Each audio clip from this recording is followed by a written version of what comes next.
He- Hello, everyone. This is going to serve as a video that is going to help you answer the free response questions that I've assigned for this week and really kind of help you understand the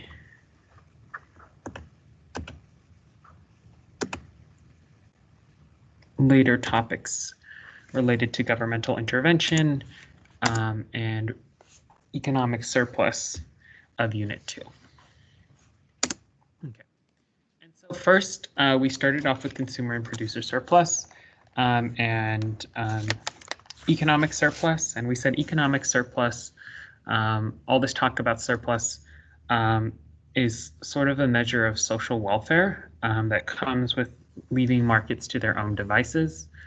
And so economic surplus measures the net benefits in society in dollars from leaving free markets to their own devices.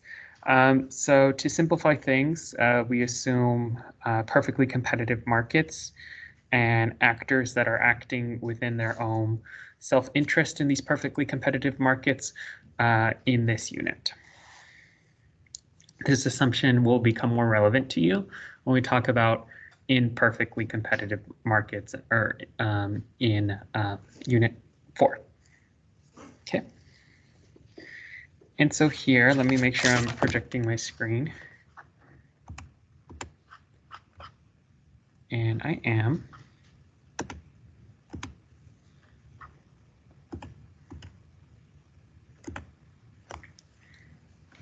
So essentially, everything below the demand curve and above the equilibrium price, or the price that is eventually set, is consumer surplus, and everything below the price and above the supply curve is producer surplus. And so what is the significance of this?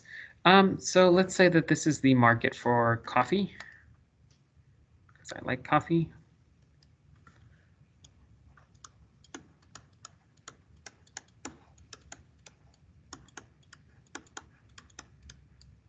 So as we can see in this market for coffee, at $2.50,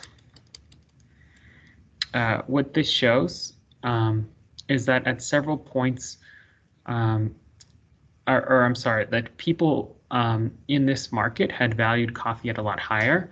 Mr. Diaz is addicted to coffee, so maybe I value coffee at $5.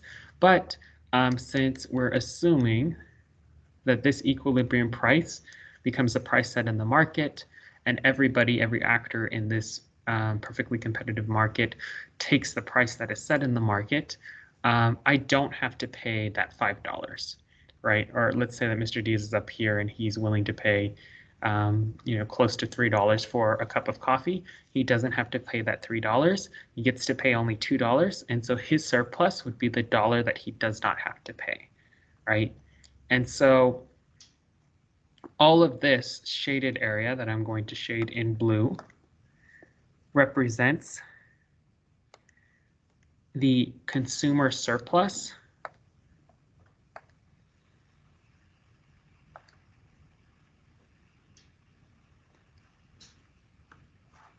this represents the consumer surplus, again, from leaving the market to its own device. This is the consumer surplus. It essentially represents that there were consumers that valued coffee for a lot higher than just $2, but they got to pay $2. So this is their surplus. This is their net benefit measured in dollars. Now producer surplus, which I am going to highlight in green, and is everything below the price and above the supply curve, represents the net benefit producers get measured in dollars.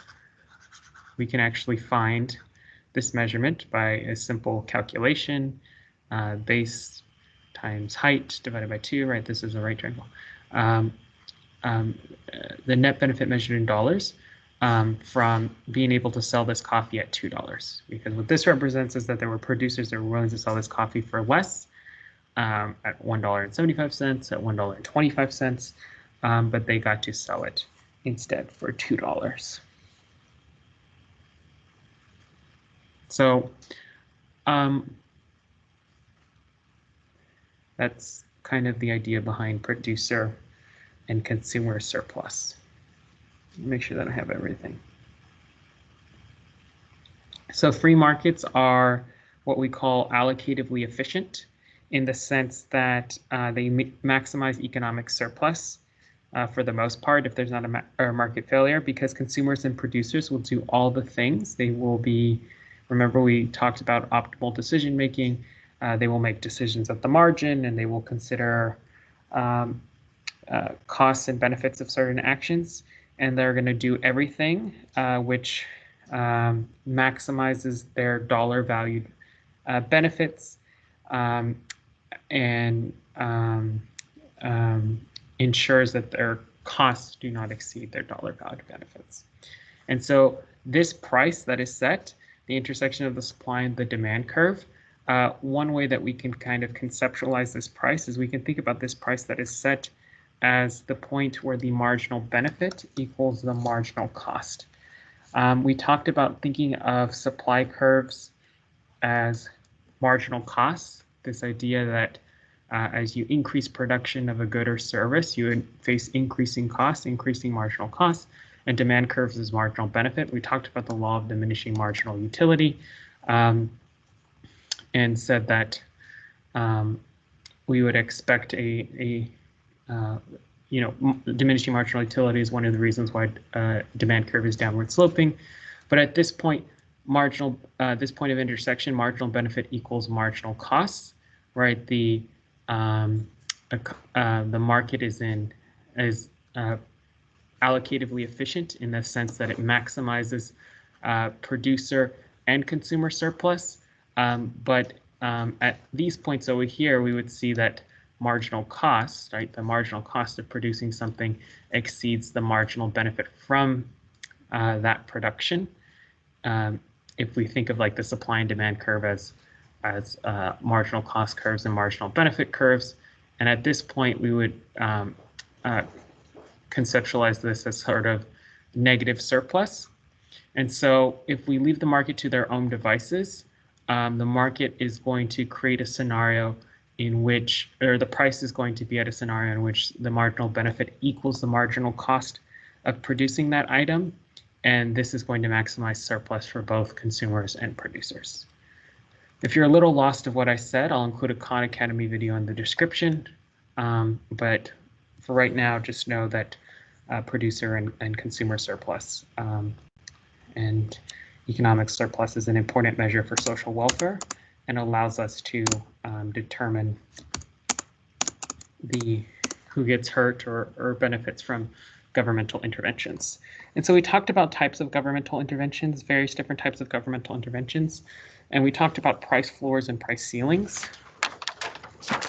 And specifically, we said that a price floor is a legal minimum on the price at which a good can be sold. Examples would be minimum wage laws, agricultural price supports, and price ceilings are legal maximums on the price at which a good can be sold. Examples would be rent control.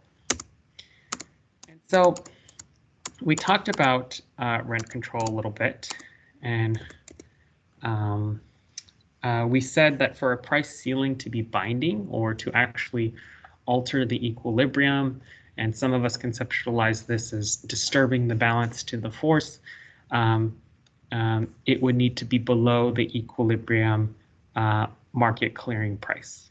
As we can see here, this would be a price ceiling. This is an example of, let's say, rent control. So we'll say DC studio apartments or New York studio apartments. So the government institutes a price ceiling, tells landlords you cannot rent out an apartment for more than $900. And then we can see the effects on consumer producer surplus and all that works. So I wanted to highlight before, so I'll highlight in yellow.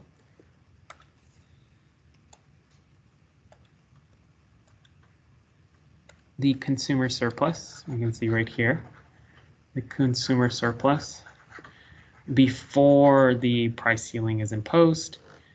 And then in another color, green, I'll highlight the producer surplus before the price ceiling is imposed.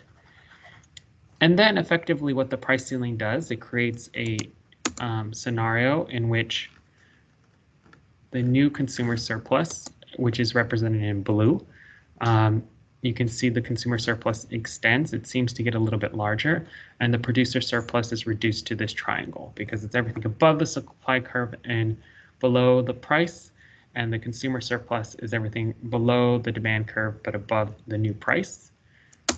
And then we have this green triangle right here that represents deadweight loss, right? You're changing the incentive structure of the market, you're disturbing the equilibrium of the market. And we said since free markets are allocatively efficient, where we would expect marginal benefit to equal marginal cost, when we disturb this balance, we should expect deadweight loss. We should expect a scenario, if we were compare the total surplus, which would be here, of this market before the total surplus of a market without governmental intervention, we would see that the total surplus without governmental intervention is larger than the total surplus with governmental intervention. We can also see conceptually that the equilibrium quantity supplied in this market of apartments shifts to the left. So maybe there were, I don't know, 50,000 units of studio apartments, and now there's going to be 40,000 studio apartments because we see that at this lower price point, there are less suppliers willing to supply. But the quantity demanded is much greater, 60,000 studio apartments. So we see a scenario of what we call a shortage. Right, and we represent this conceptually here. The QD here, quantity supplied there. Then price floors, we said a perfect example of a price floor would be minimum wage. And so we're going to look at this from the perspective of the market for low-skilled labor. Call this market low-skilled labor. I say that this is the market for low-skilled labor, and we're going to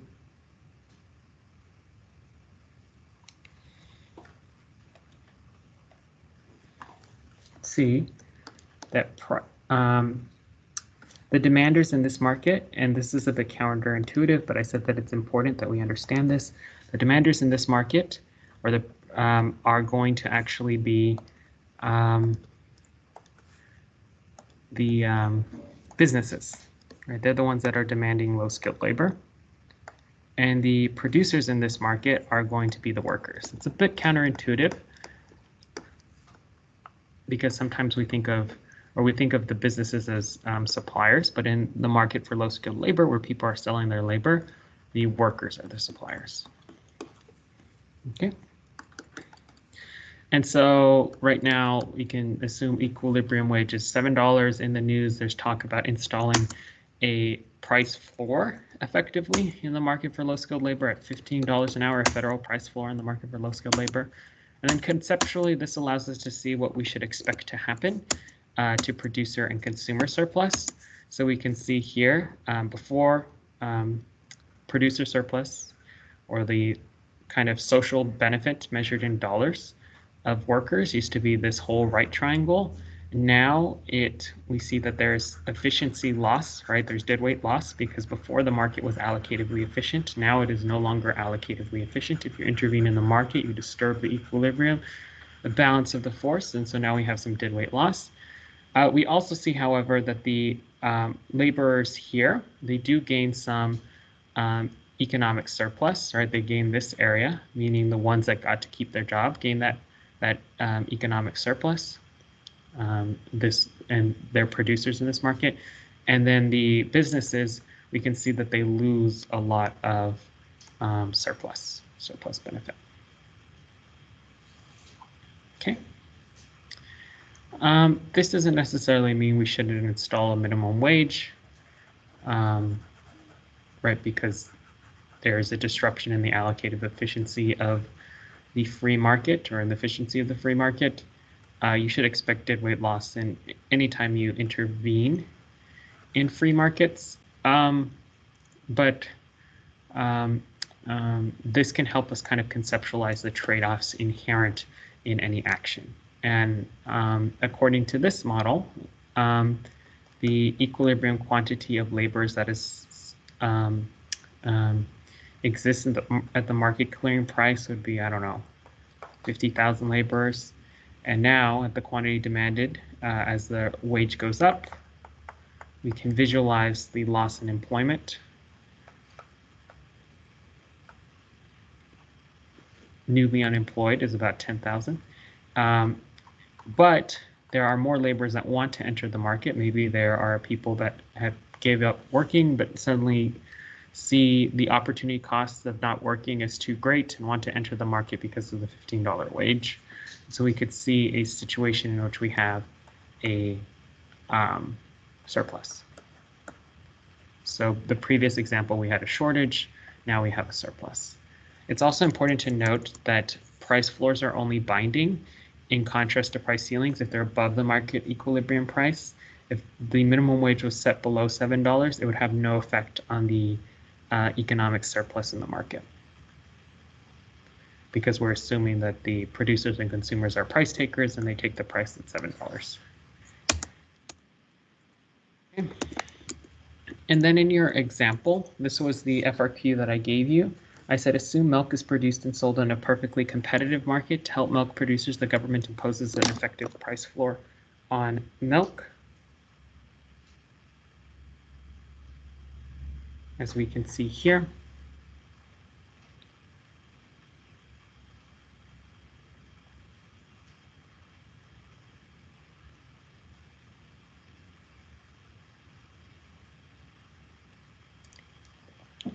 It says, assume milk is produced and sold in a perfectly competitive market. To help milk producers, the government imposes an effective price floor on milk.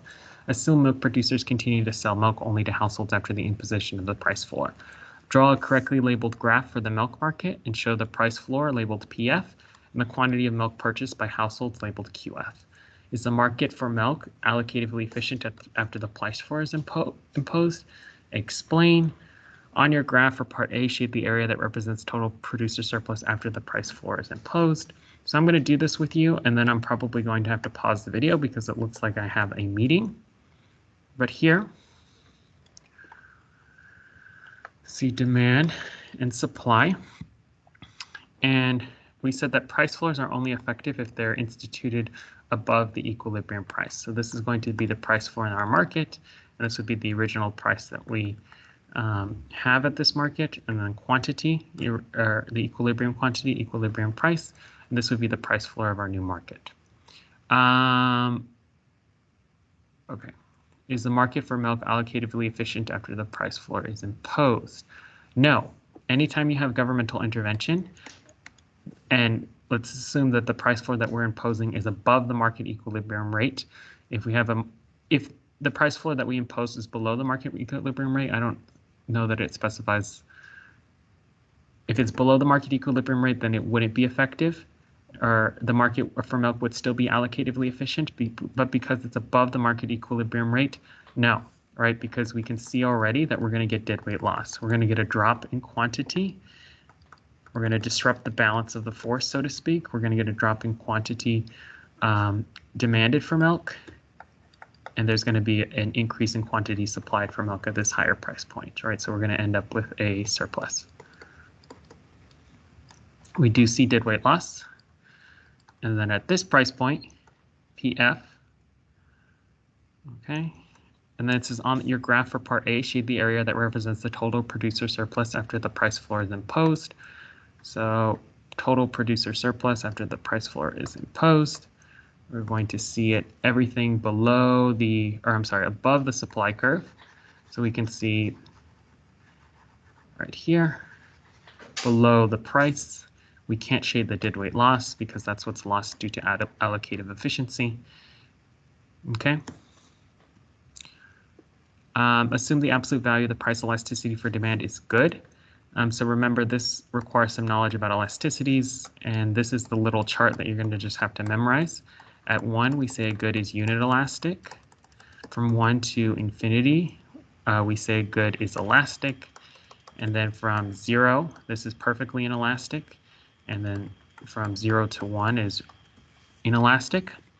So if we have a price elasticity of 2, it's asking would total consumer spending on milk increase, decrease, not change, or be indeterminate after the imposition of the price floor? Explain.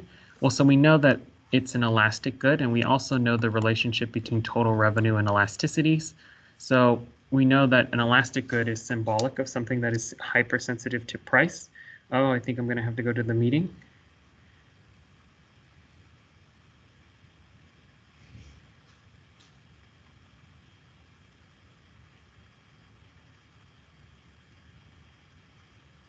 Yes, an elastic good is something that is hypersensitive to price. And